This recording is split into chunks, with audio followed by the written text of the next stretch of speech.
into the finals now. It is going to be between Francisco BORROSO on Mono White Aggro against Sam BEAULIEU on Azorius Auras, and we can see that the players are getting ready to start their finals match. And we do apologize that we only have one side of the feed. We're going to be watching it from the point of view of Sam on Azorius Auras going up against Mono White Aggro. Aria, how does this matchup of small critters play out? I think it plays out pretty heavily favoring the mono white deck. Yeah, the same pieces of Interaction, Thalia, and Archon Ephemeria that are so good against Phoenix are also good against this other deck that aims to cast a bunch of non-creature spells in quick succession. So Sam with a little slightly awkward hand to start with. Sentinel's Eyes, Adanta Vanguard, Staggering Insight, and Arcane Flight. No blue mana just yet, but does have a turn 2 threat in the form of Adanta Vanguard. Legion's Landing on turn number 1 for Francisco. Love to see that card. Yeah, and we've talked about how Adanta Vanguard earlier today has been a threat that's lined up very well with pieces of interaction from various threats, but unfortunately for Sam, this mono white deck is where that ends. There's Declaration in Stones, I believe there's Skyclave Apparitions, there's just all sorts of, almost all of Francisco's answers just don't care about the Indestructible. I stand corrected, I don't believe there are actually Skyclave Apparitions in the list. Let's have a quick look at the list. No, there are. Sorry. There are 4 Skyclave Apparitions in the list for Francisco, so lots of answers to Adanta Vanguard, and one maybe sort of answer is Giant Killer that's come down on the battlefield, which against a deck that likes to put out one very big, very suited up threat could do some work for Francisco. Giant Killer really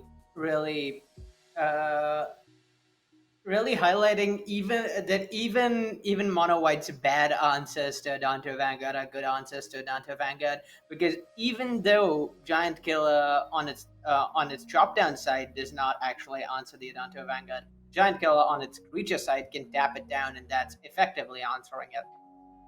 So it is going to be attacking with 3 creatures, which is going to flip that Legion's Landing into Adanta. The first fort was the transformative double face cards from Ixalan. And on the other side of the battlefield, Fort Sam does have Staggering Insight in hand, as well as Sentinel's Eyes and Adanta Vanguard. So lots of ways to refill the hand for Sam, but we'll see what Francesco can develop out this turn.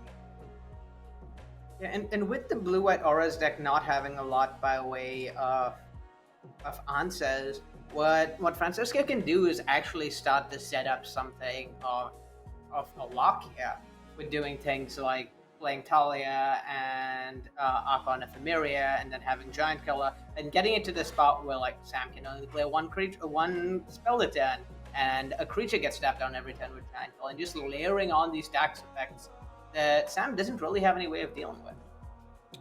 For now, though, it is going to be Staggering Insight on Core Spirit Dancer. And important to note here, Francisco, although they did gain that land in terms of Andata, the first fort, did not actually play a land from hand. So currently no 4th land drop available to Francisco, but did get that Skyclave Apparition down to answer the Adanta Vanguard, as you were describing earlier. Yeah. Francisco having access to 3 lands is really the key thing here. With that flipped Adanto, making sure they can cast pretty much all their spells, because almost all of their spells cost 3 mana or less. In fact, I believe all of them do. Mm-hmm. And notably, second Core Spirit Dancer here against a hand of at least 4 spells, looking a little vulnerable against Declaration Stones. Should Francisco have it? Francisco did actually find that 4th land as well this turn. So. And there are 3 copies of Deck and Stone in the main deck for Francisco. So you're right, the double Core Spirit Dancer could be at threat here, but for now it looks like Francisco is going to leave that Giant Killer back with the tap ability and get down this Athalia, Guardian of Thraben. And yeah, here we have the lock being set up that I mentioned, where, well, Sam is going to be restricted on the number of spells they can cast, and also one of the creatures won't get to attack because of the giant killer. And yeah, presumably there'll be more pieces coming down since we know all of Francisco's cards in hand are spells. And Yeah. Staggering Insight, unable to be cast for 2. Sam is going to have to play that land to make this available. And look at this main deck Spell Pierce that is going to do stone cold nothing against this mono white deck.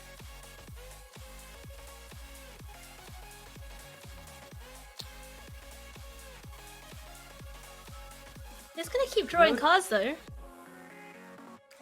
Notably, Francisco does need a piece of interaction at the very least, because his giant killer is tapping down one of these Cold Spirit Dancers, but the other one is still going to keep gaining life and drawing cards, and they're getting very big at this point, so they're not really easily erasable. So Francisco will just die to these unless they find some answer. I think we are going to see some of those cards that Francisco was holding earlier on, having missed the land drop, be deployed here. Of course, we can't quite tell what is in Francisco's hand, but you know, this mono white deck does. We do know this mono white deck does some things pretty well, and those things are getting down a bunch of tiny creatures and getting the attacks in.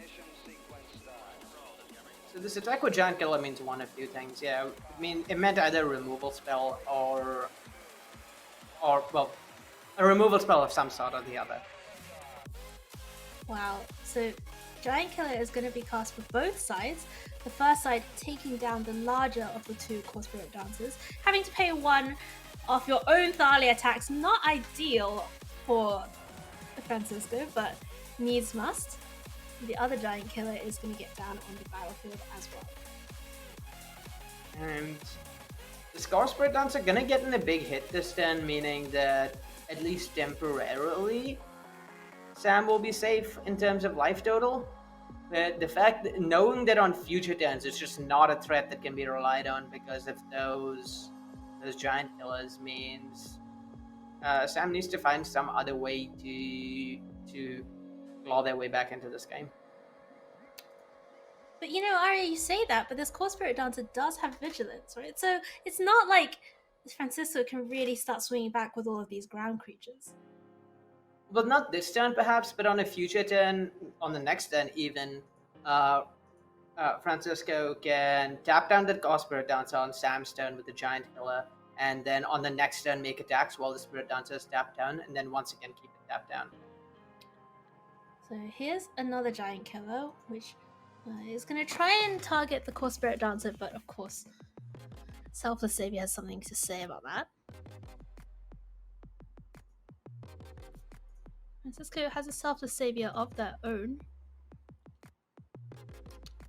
And Savior, an interesting one here because it's quite the indestructible mode of it is quite unlikely to matter against an Auras deck. What it might be able to do is block a Core Spirit Dancer with an Insight on it, and then sacrifice itself to prevent Sam gaining more life and creating more of a shield through which Francisco has to get the win. And Sam, you know, very aware of that possibility, is going to put the second Staggering Insight on the Adanta Vanguard, spread around the threats a little bit, and then start getting in. So at what point, if you're Francisco, do you start forcing this Adanta Vanguard to pay life? Apparently now.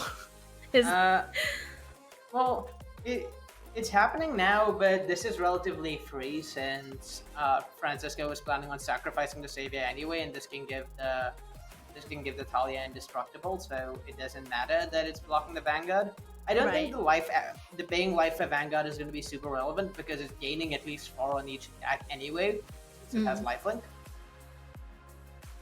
Okay, so as you say, Arya, the dog gives Thalia indestructible. So these 2 indestructible creatures butt heads and then both go back to their side of the battlefield.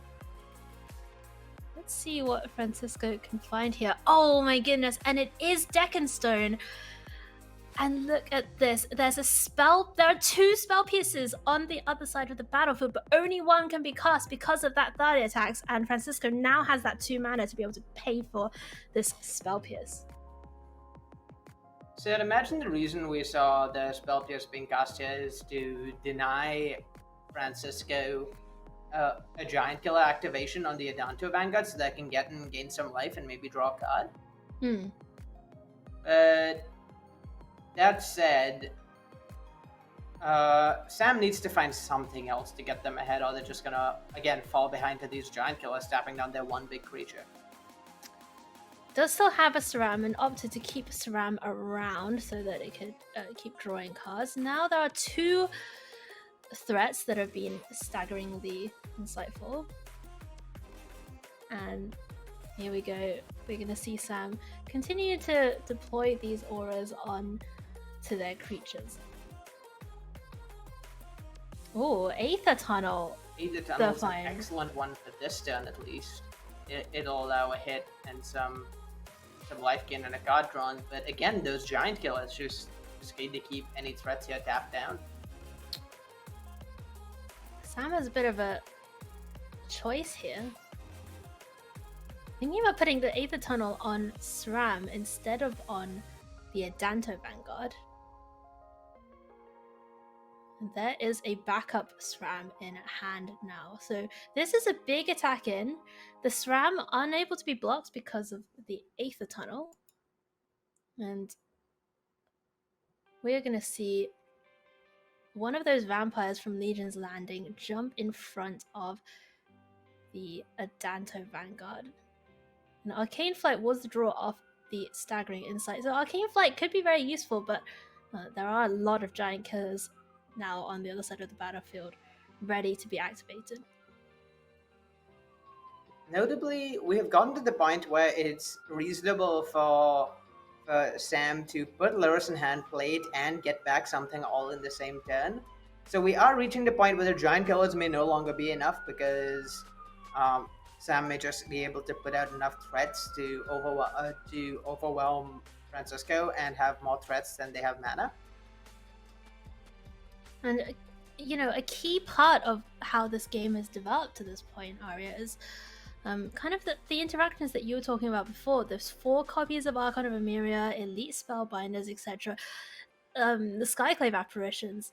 Francisco's not actually been able to find very many of those. Just found the 1 Skyclave and the 1 Thalia, but not really able to shut down this game or keep Sam's deck locked down like a different draw might have been able to. Yeah, and now with 4 different threats on Sam's side, they're looking quite resilient to Declaration and Stone. The Lurrus has to be dealt with because otherwise it's going to end the game. But even if the Lurrus does get dealt with, we're approaching the point where Francisco might just die to creatures. Yeah, and Sam, thanks to all of that life gain, up at 21 life, can afford to take a few hits if those hits were to come. But it looks like Sam is really in the driving seat now for this game number 1. Just Arcane Flight maybe. Gonna go on that Spirit Dancer. Yeah, in the face of 3 giant killers, spreading around these auras seems like a good idea here for Sam. Yeah, I believe it should be possible for Sam to find, or well, if not a guarantee, at the least quite likely, Sam to be able to find lethal here. They just need to put an evasion aura on each of their creatures, and then Francisco can only tap down 2 of them, and that would be lethal. So the SRAM already has Aether Tunnel on. Core Spirit Dancer now has flying. We're going to see Adanto Vanguard gain flying as well. We just need one more evasion aura for the lowest. We'll see whether Sam finds it. Going digging pretty hard to try and find it. Oh, there it is! Arcane Flight for Sam. That's going to go on the Lurrus. And now Francisco, with only the ability to tap down 2 of these creatures, looks like they are facing lethal here in this game number 1. And if you are looking to close out the final pieces for your work from home or gaming setup, you should check out cantoliving.com, who have awesome arm mounts, stands, audio equipment, etc. Everything you need for your workstation or battle station. And here we go. Double Giant Killer, tapping down 2 threats, but that's not going to be enough. We're going to see Sam with Azorius Auras take down game number 1.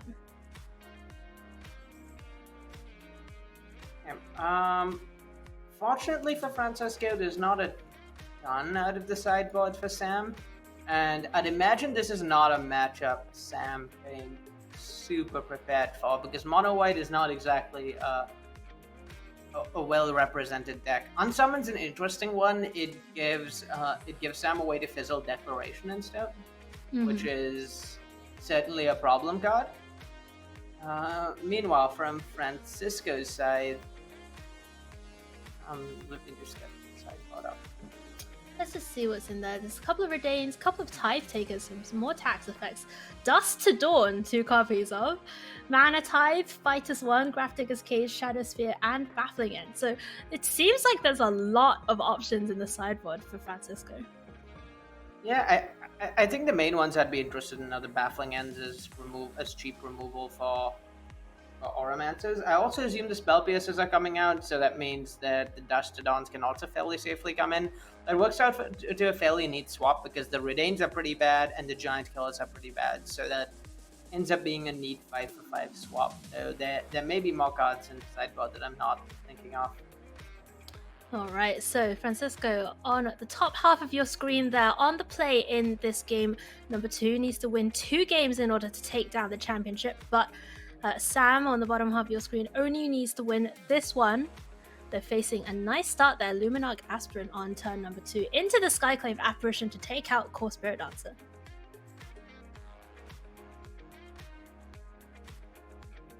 It just feels like this game, the mono white deck's cards are just flowing a little bit better than in game number 1, Aria.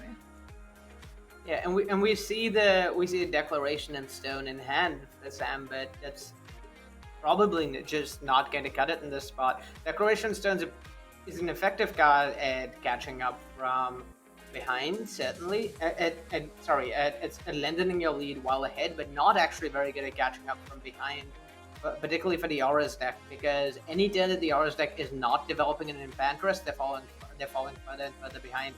And it doesn't matter how much they're interacting with their opponent's game plan. We do see both Enchantresses played so far by Sam taken out by removal. Baffling End did come in from the sideboard, and now Sam's down to 11 from this Luminarch Aspirant that is just going to keep growing. And wow, look at that Giant Killer being played out as well.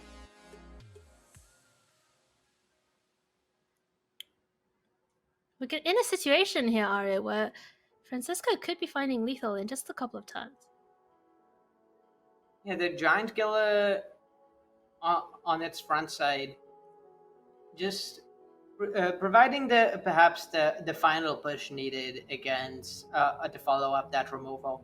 While the front side of Giant Killer can be a little clunky and slow sometimes, as we saw last match, having it come down to follow up some removal after the best of Sam's threats are gone does allow for a push through any last blocker to get in the final points of damage. Wow. Francisco has the Archon of Emeria as well.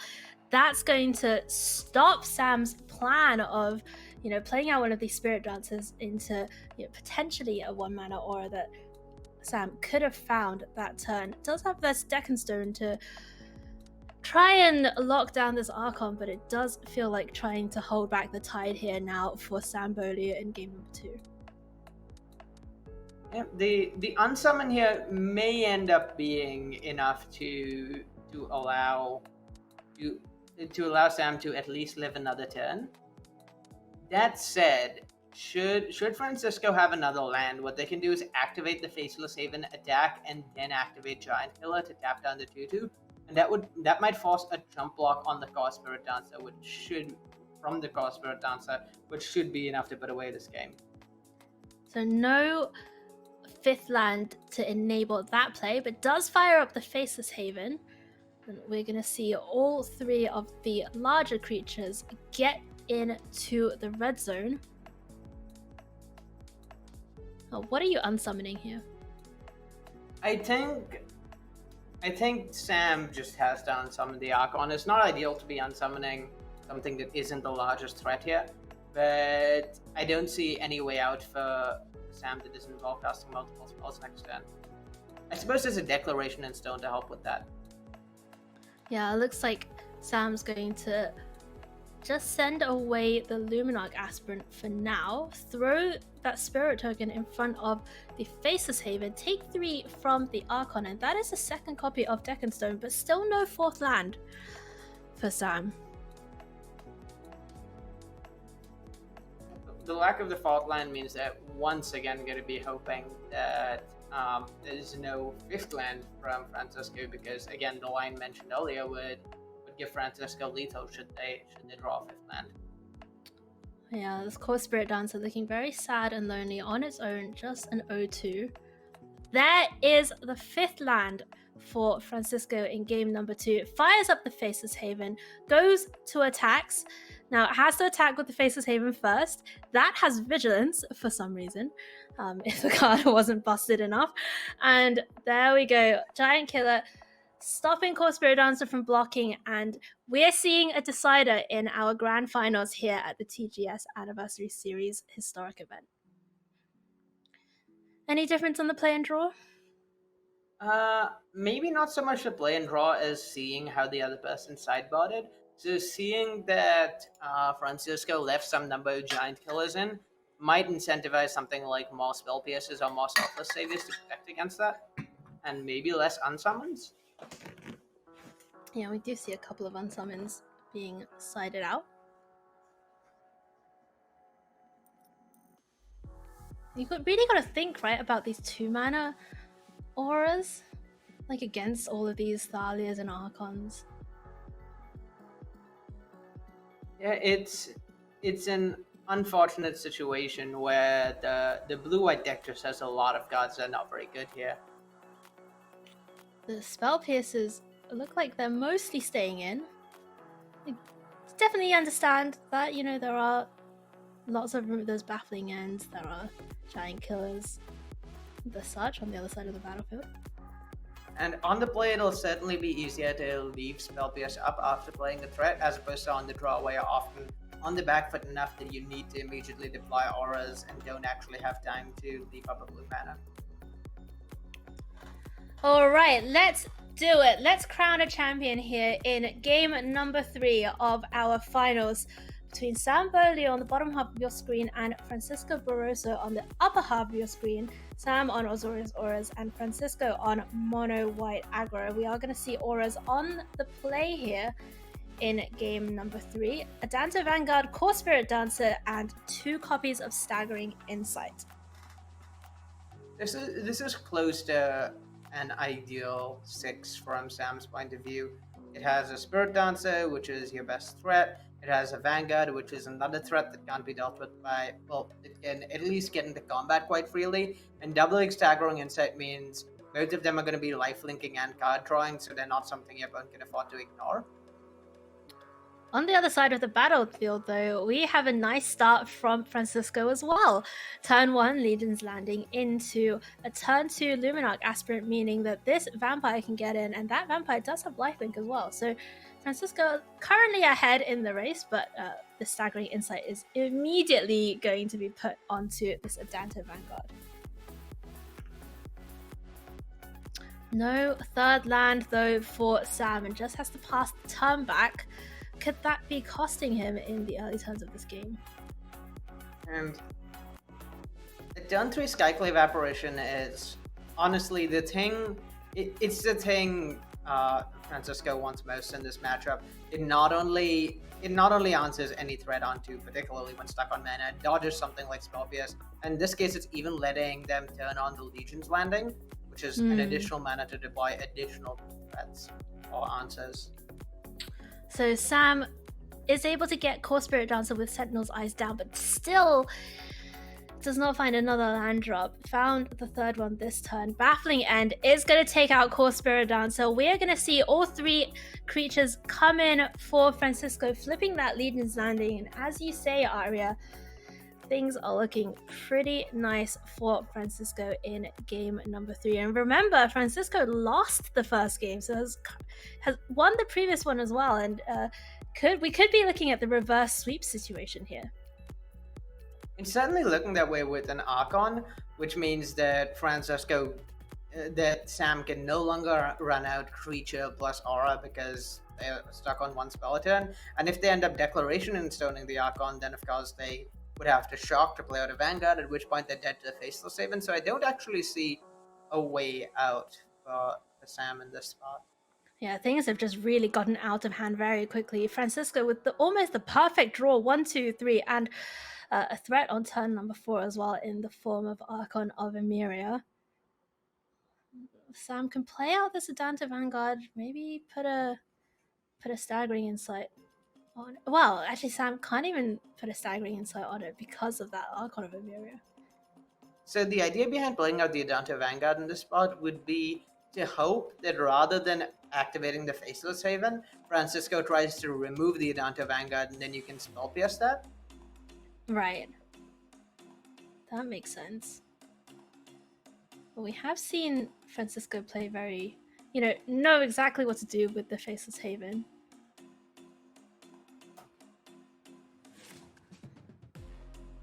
Is there a thought to just playing Deck and Stone, getting rid of the Archon? Yeah, we're gonna see this line, but Sam has to shock in that Hollow Fountain. Puts the Adanta Vanguard into play.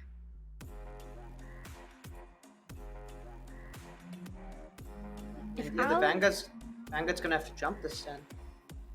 Yeah, all Alan has to do is fire up that Faceless Haven. We're gonna see Adanta Vanguard get thrown in front of something and Sam in a position where they're unable to actually pay the life for the Adanta Vanguard.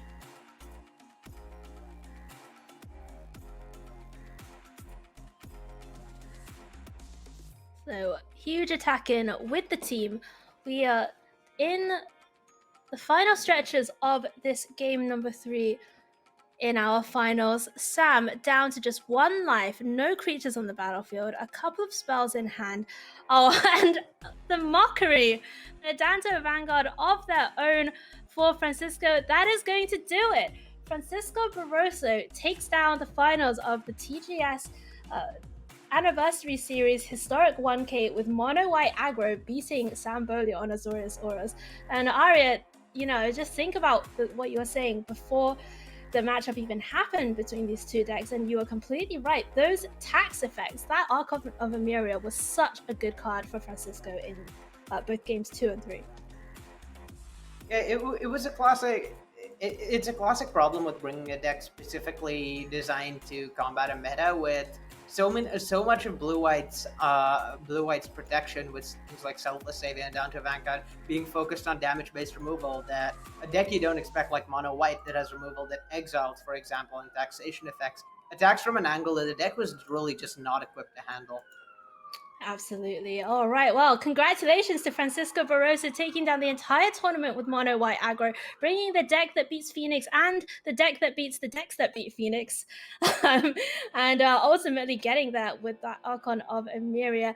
They're going to take away $500 from today's free tournament, which is a nice little payday for Francisco. And that's going to do it. That's all the magic we have to show you. Congratulations to our winner. Congratulations to everybody that made the top 8 today